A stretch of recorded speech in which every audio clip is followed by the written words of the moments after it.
অনেক সুন্দর রাস্তা। রাস্তার নিচের মাটি থেকে অনেকখানি উঁচুতে। রাস্তার ধারে সারি সারি বিভিন্ন প্রজাতির গাছ লাগানো আছে। গাছগুলি দেখতে বেশ সুন্দর লাগছে। রাস্তাটা অনেক চিকন, তাই রাস্তা দিয়ে গাড়ি ঘোড়া অনেক কম যাচ্ছে। কি বড় বড় বিল রে ভাই! আর এই রাস্তাগুলি বিলের মাঝখান দিয়ে তৈরি করেছে। আসসালামু আলাইকুম গায়েজ, কেমন আছেন? আশা করি সবাই ভালোই আছেন। বাগমারার এক ভাইয়ের সাথে দেখা করতে আইছি, কিন্তু তার সাথে দেখা হয়নি, তাই ভবানীগঞ্জ বাজারের দিকে বেড়াইতে যাচ্ছি।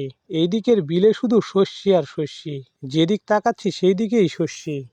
শস্যি দেখি আমার চোখটা জুড়ি গেল, অনেক সুন্দর লাগছে।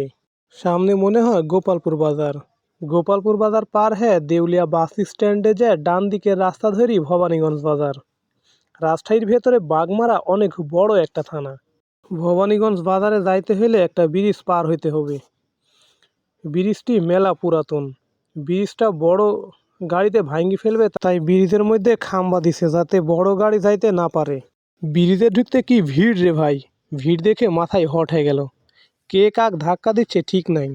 বাগমারার মানুষ মনে হয় আজকে সব বাজারে আইছে। মা গো মা, এরা বাজারের সবগুলি মাল মনে হয় কিনিলি যাবে। শীতের দিন হলেও ভিড়ের কারণে আমাকে আর ঠান্ডা লাগছে না, তাই তো জ্যাকেটের চেনটা খুলে দিছি। সামনের ডাইনে মনে হয় নিউ মার্কেট আছে। মার্কেটটাও বেশ বড়। বাজারটা ঘুরতে ভালোই লাগছে। অনেক তো বাজার ঘুরনু। এখন দেউলিয়া বাস স্ট্যান্ডের উত্তরে যে রাস্তা সেটিতে যাব। রাস্তার ধারে কি সুন্দর তালের গাছ। ও মা, ডান পাশে নিচে দেখি বসার জায়গাও আছে। চ্যাংড়া চেংড়িদের আড্ডা দেওয়ার মতন কি সুন্দর জায়গা। ও মা, এ দেখি ব্যাঙের ছাতার মতন ছাউনিগুলি ভাঙ্গি গেছে। বিকালবেলা ঘুরতে ভালোই লাগছে। এদিকে সন্ধি হয়ে গেছে, বাড়িতেও যাইতে হবে। এখন বাড়ির উদ্দেশ্যে চলে আইছি মোহনগঞ্জ বাজারে। কিছুক্ষণের মধ্যে মাগরিবের আজান দিবে। অনেক তো ঘোরাঘুরি করনু, এবার বিদায় লিয়ার পালা। ভিডিওটি ভালো লাগলে লাইক কমেন্ট করবেন। আর যারা ইউটিউব থেকে দেখছেন এখনও সাবস্ক্রাইব করেননি, তারা সাবস্ক্রাইব করে দিবেন।